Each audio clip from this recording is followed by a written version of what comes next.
cutting slices. We butcher the old style, trim up all the meat, don't put no rubbish in anything, it's all proper, nice. What is the old style of butcher? I'm intrigued by that. You mean sharp knives and nothing goes to waste? Well, we get carcasses in. I do our lambs, we break the lambs down. Chicken, we bone out chicken. You know, I don't think there's another shop in the area that bones out chicken breast off the chicken. So we bone the chicken out one day and then we 7-8 fillets the next day. As opposed to the supermarket where they've actually been on the shelf for 10 days or whatever. Your dad's taking a hacksaw behind us. What's he going up there? He's cutting a brisket of beef on the bone. He's done that a few times before. And yeah, we sell quite a bit of that sort of stuff. Dennis, how many briskets of beef have you cut up in your 50 years? A few thousand by now, actually. But as I say, you can't beat the traditional butchers anywhere in the country. Do you just love that feel of taking your huge cleaver and going through a lovely cut of meat? I do enjoy butchering, and I enjoy working with the stubbles. See, that's the nice thing of being part of the family. I'll tell you what, shall we go and do some butchery? Let's head, head through the plastic sheets here. Behind the scenes, where are you taking me here? Through quite a large door. Is this going to be cold? It's going to be very cold in here. There's that fridge. As you can see, we've got all that pork over there. That's what I was saying to you about with the carcasses. All that pork comes from a farm where I used to work at in Great Dunmow called Fryers Hall.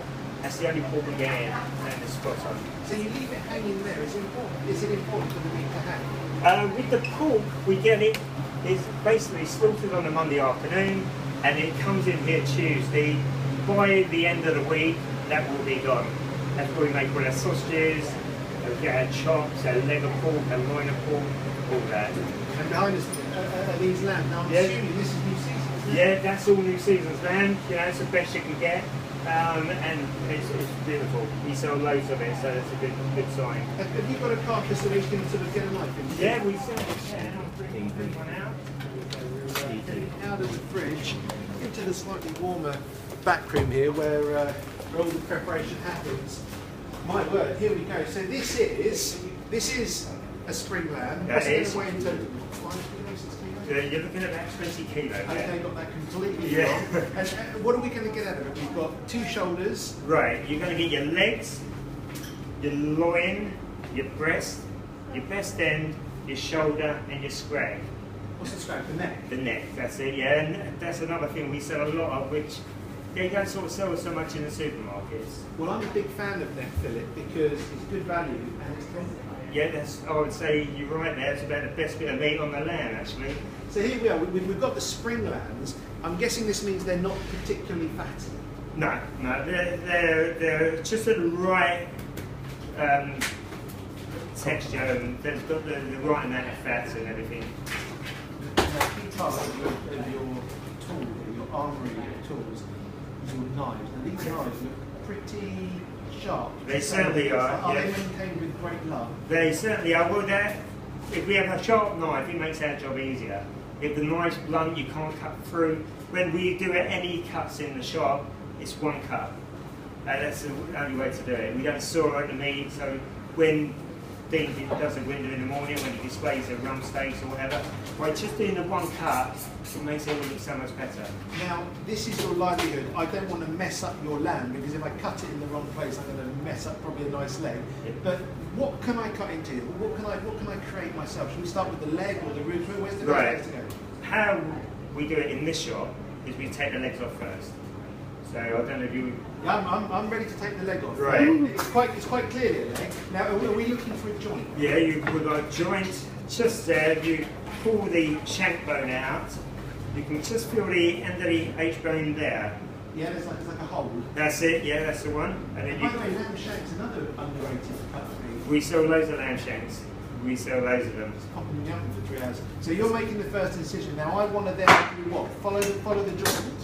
That's it. We cut down there and then we just saw through the bone now. Where's the saw? Let's get the There saw we out. go. This is the bit I'm looking forward to. Right. Okay, so the hacksaw's coming. I'm going to grab it. Yeah, go on. And I literally, I'm just sawing through the joint. That's it. Yeah. There we go. Fantastic. It's just like trying to take a saw through a piece of metal. There we go. Sorry, Ram. Stop. Okay. That's Go it. through the table there as well. No problem. Quite energetic, isn't it? It certainly is, yeah. Gets you going. It's, but that's what we love about it. Was that a nice cut there? That was good. That was good.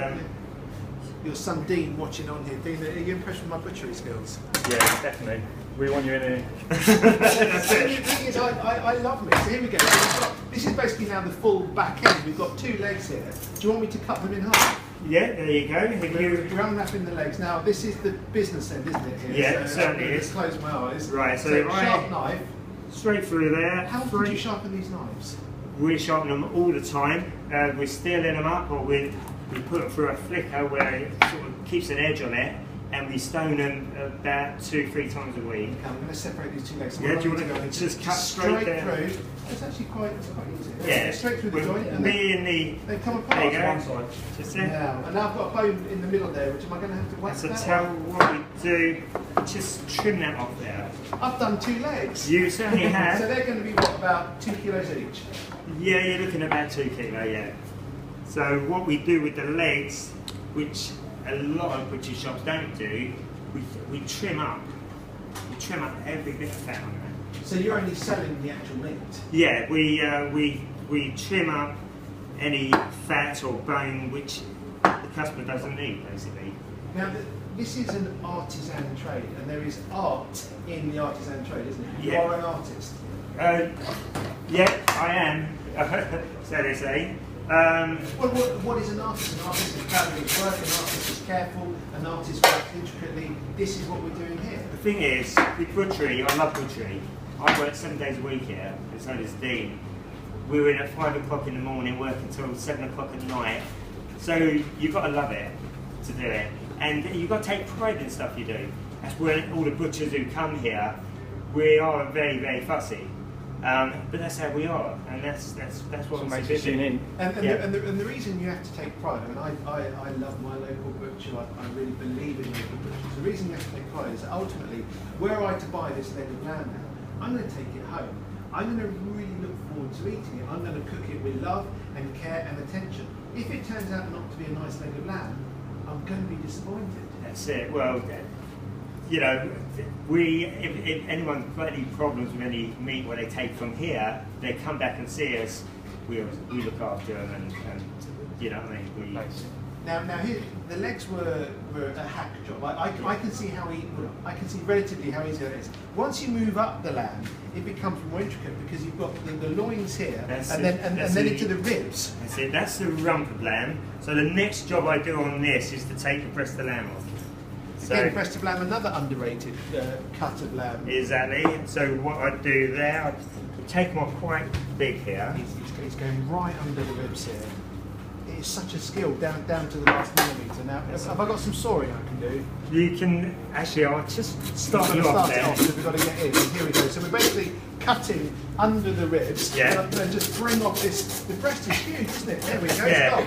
That's it. I like And this with, with the breast of lamb, you can either have them on the bone. You can see how lovely and lean that is, or we do stuffed breast of lamb. So we bone them out, trim them out, put sage and onion stuffing in them, and roll them up. Dean, did you have a choice in getting involved here, or was this like a 3-line whip from your dad and granddad? You made me do it. No, I've loved it since I've left school, to be honest with you, yeah. So it's been good. And of course, the beauty of a family business is you've all got a vested interest because you're working together. You're right in the heart of Houghton Regis and the community of Houghton Regis. You want to make it work. Yeah, that's it. Well, I basically, my granddad bring me up every night and we talk for hours about butchery. So it's not like your normal conversation with your granddad, and then I have the same conversation with my dad every day. So we have great bonds, you know, the three of us. You see, this is the thing. Whether it's at butchers, whether it's at greengrocers, whether it's at fishmongers, Dennis, these are real skills, real arts that we need to maintain. And by having your grandson in the business here, you're pushing it through the generations. We certainly are, actually. As I say, they've all been involved. Son Ian's been involved in butchery right for many, many years. Dean's also followed us into the trade.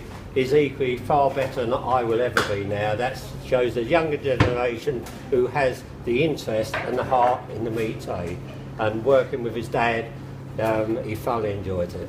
Ian, I just want to finish off, that's terrible, but finish off this lamb. Yeah. So the lamb has lost both its breasts, Yeah. it's lost both its legs, it's got two lovely shoulders left, and the ribs as well. Now the ribs are where you get to show off, isn't it? Because you get to French them and make them That's all it. pretty. As you can see here, we French trim the ribs off. What Like, is French trim? what we do basically is expose the end of the rib bones and make sure they're lovely and clean. And so that's a must.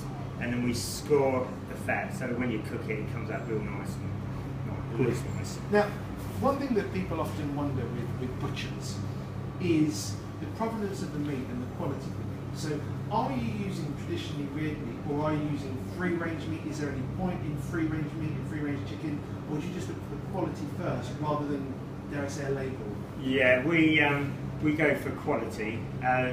With the free range, that's not necessarily something better.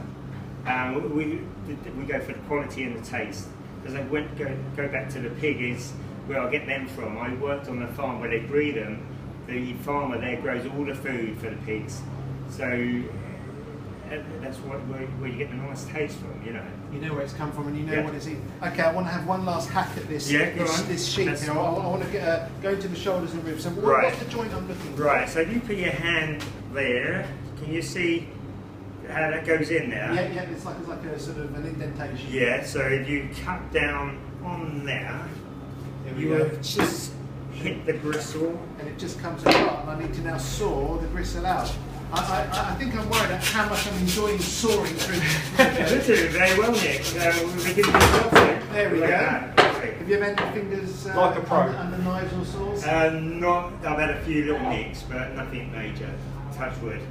It's all about having good knives. and having the glove helps. This meat is beautiful, especially those French trimmed chops there. They would be perfectly lovely for about 30 minutes, 35 minutes, and come out nice and crispy. So, anyone who wants to come along and enjoy your meat, and right in the heart of How to Meat, is in Bedford Square.